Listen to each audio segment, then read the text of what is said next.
Apologies for how shouty and ranty yesterday's episode was. I don't know what came over me. I just didn't feel very refreshed. But today, I feel an awful lot better.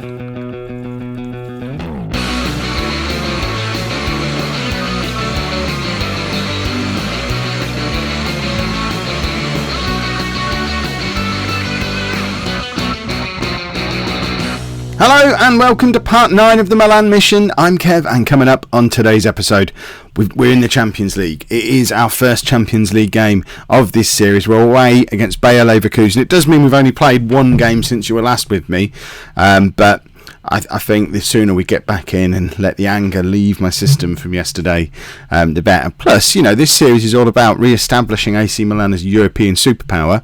So how could you not see our first game back in Europe? So the game you missed, we were at home to Atalanta, and we made hard work of it, but we did pick up a 2-1 win, playing the 4-3-1-2 formation. We changed things up a little bit.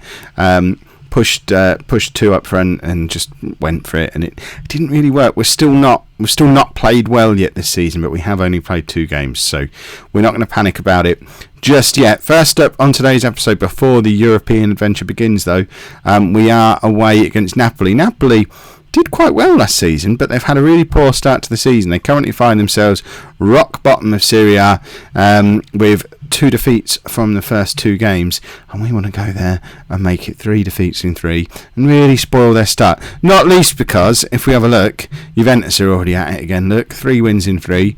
They're in danger of just sort of pulling away from us and making it impossible to catch up already, which would just be silly. So this is the team that we're going to be playing today. We've gone back to the 4-3-3. We're away from home. We are against a good team. Although they're bottom of the league, we know they're a good team, so we don't want to go too gung-ho and attacking. So we're just playing our middle formation on a standard mentality. So we've got Donnarumma in goal, and then a back 4 of De Sciglio, the fullback of 1,000 names. We know his real name. Romagnoli and Gomez reunited again. It's the first time this season those two have been able to play together. And Abati, our captain, at right back. Not got either of the 2 new boys in yet, as much as you lot in the comments are telling me I should. It's our captain and our potentially star man who we're trying to sell. I know the window is closed, but still, I don't see how we drop either of them. I think those 2 new signings are going to end up very disappointed with the amount of game time they get at AC Milan. But we have got the Champions League, we'll be rotating on occasion. They'll perhaps be our European fullbacks. We've got Mehmet Topal anchoring the midfield with Bertolacci and Mauri in front of him, with Bonaventura and Niang wide and Bakker up front. This front 3, I don't even need to explain that to you anymore. You know who our front 3 are going to be. If they're fit, they all play. We'll just start referring to them as the usual suspects. Oh, good! We're playing against a team who've got 9 men behind the ball. Goody! That's my favourite. They're at home. No wonder they've had a rubbish start. Look at the state of that. So defensive. They're at home. Why don't they try and win the football match? I do not understand the mentality. Someone did try and explain it to me in the comments.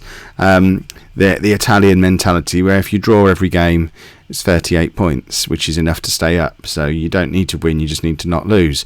But I don't know how to break this to you, Napoli. You've already lost the first 2 games, so if you don't win a game, the best you can get is 36, and that will relegate you. So you need to start being a little bit more adventurous. Why not do that today and let us exploit it? Look, he wasn't that far forward before. They've already pushed a man slightly into our half. I'm goading them into attacking. Anytime now, they'll have a third player in our half of the pitch, which would be quite remarkable.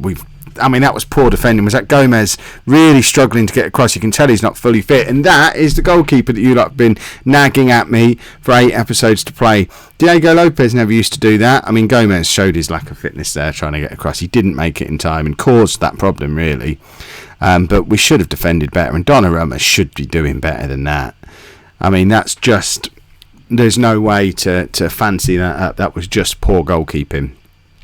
And that's the worst piece of goalkeeping during my time at AC Milan. So if that becomes something that happens again, ever, Diego Lopez might be finding himself drifting back into the team. It is a concern for me.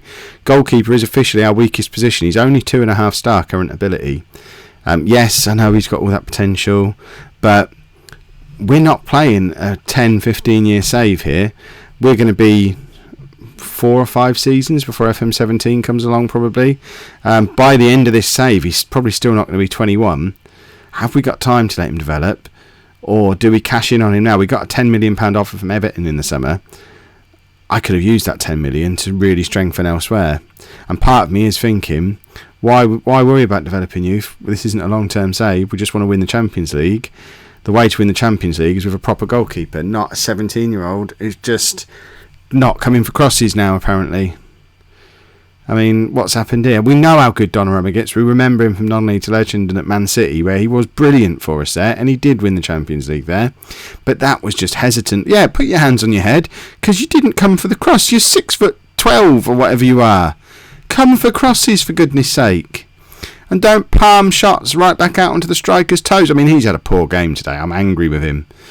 Ooh. And it's too late now. The window's closed. We can't go and buy a goalkeeper.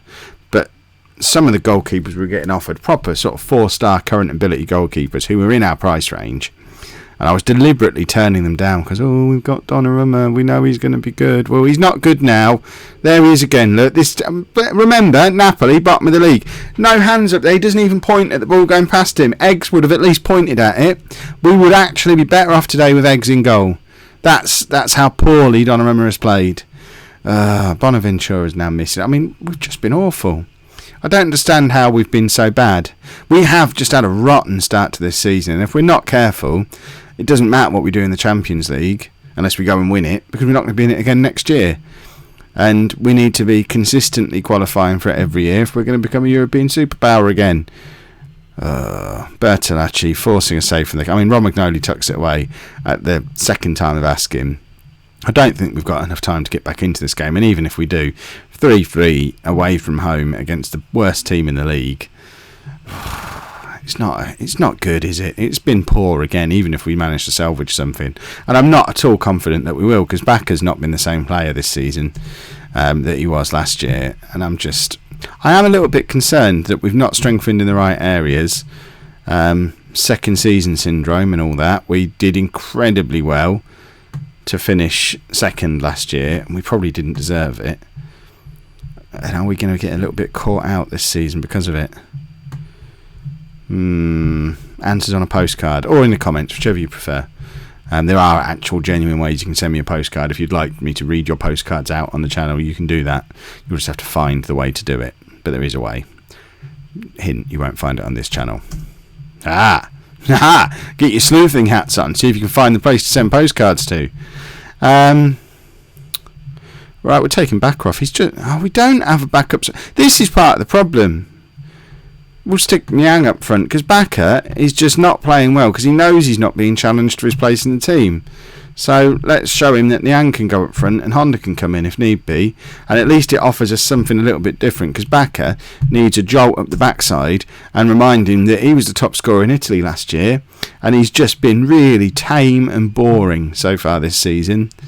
Oh, it makes me cross. I thought it's not Dr. Pepper. What have I done? I thought this Coke Zero was supposed to make me feel better, but I feel just as angry as I did in yesterday's episode. And if we continue like this, the league table is very misleading at the moment, because it seems to suggest we're still in sixth place. But we've had a terrible start. 1 win, 1 draw, 1 loss. Rubbish. We're already 5 points behind Juventus. That's the proper yardstick you want to be using. Let's go and play BAYER Leverkusen and hopefully get our Champions League campaign off to a winning start. Right, forget all that talk of a winning start from past Kev. He doesn't know what he's talking about. I've just remembered we're in Italy now.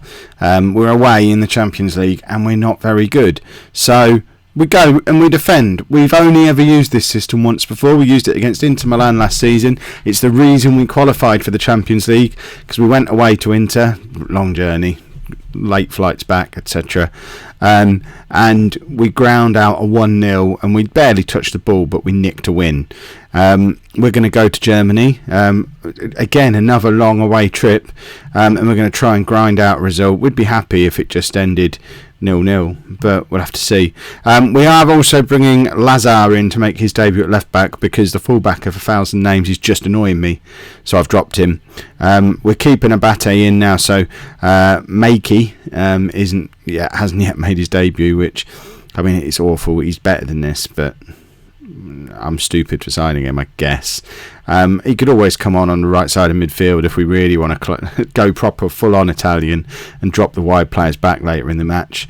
We're also giving Honda a go on the right wing, so we're resting Niang because he's been looking a little bit tired, and we've mixed things up a little bit in the midfield where we've gone full-on defensive mode. I don't like the fact we're having to play Poli as a holding midfield player, but Camacho is still 3 weeks away from being fit, so the idea was when we did this we'd have Topol and Camacho next to each other, but obviously that is not to be just yet. Anyway, so let's go and grind out a 0-0. If all goes to plan, this will just be a game with no highlights, and we'll just fly through it. 0-0, no highlights. Yeah, it might not be the most entertaining thing to watch, but we're AC Milan. We're not here to entertain. We're here to grind out goalless draws, and that's exactly what we intend to do. We're in the Champions League. Let's enjoy it. Enjoy it. Enjoy it. Enjoy a 0-0.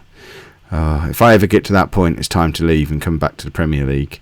Right, here we go. Look, we're passing the ball around. Bonaventura's in. I thought we were gonna nick an early goal, and then we'd be bringing Makey on, then dropping everyone back, put everyone behind the ball. We'd play Bakker as a sweeper, and he'd be our most advanced player. Oh, but even this, there you go. We've had the one highlight. I'm not comfortable with it, but at least it was us. Lazar's already got himself booked. That's not ideal. Look how infield Honda is because he's playing as a playmaker. Bunching the midfield up a little bit. Bonaventura's put Bakker over the top, and Bakker could and should score. He would have last season. He's had 2 bites of the cherry. It's gone down as 2 clear-cut chances as well. What is wrong with Bakker at the moment? Bakker's in again, and he hits the post. That is 3 clear-cut chances Bakker has had in the first half hour of this match, and there is something wrong with him. He was so prolific last season, and have we broken him? We've given him a new contract. We're paying him a little bit more money. Is that what it is? He's not hungry anymore? Is he past it? I think he's 30 now. Is he too old? But that wouldn't stop him. That would stop him getting into the positions. It wouldn't wreck his finishing, and he's still beating people for pace. He's still getting in great positions. He just isn't finishing. I don't know what it is, but we need the old Bakker back. Bakker back. I like it. We'd be 2-0 up at least if it was the Bakker from last season. But I am a little bit worried, especially with old Butterfingers in goal, that all we need is one attack from Leverkusen and they officially mug us. Bearing in mind we've gone with the system we've gone. We've had 3 clear-cut chances. They've had none. They're barely attacking at all. We're just nullifying them completely. But while it's 0-0, they could just, cross it and have Donnarumma just watch it sail over his head. Right, let's bring Niang on up front because I'm getting annoyed with Bakker as well. I feel like we should probably take Lazar off. He's not having the best of games and he's on a booking. So we'll bring Mr. Names on. He can play at left back. There you go, the 2 that got rested, not proper rest because they're coming off the bench with 20 minutes to go. But one could argue it's now a stronger team for it. Although we've taken off one misery in Bakker and brought on another troublemaker in Deschidlio. So we haven't exactly improved morale with the substitutions. Right, Mauri wants off as well, so we'll bring on Bertolacci to just sit in midfield for these last 10 minutes and hopefully just continue to grind out our grindy result. Remember, tactically we're spot on here because if Bakker's in form we win this game. As it is, we've just sort of stopped them having a shot. So defensively, spot on. The attacking side of things doesn't really work when your striker's not playing well, but that's got to go down as mission accomplished. So there you go. I'm being positive about a 0-0. This Italian nonsense is really getting to me, clearly. If you've enjoyed that, make sure you pop a like on there for me, subscribe to the channel if you'd like to see more, and thank you very much for watching.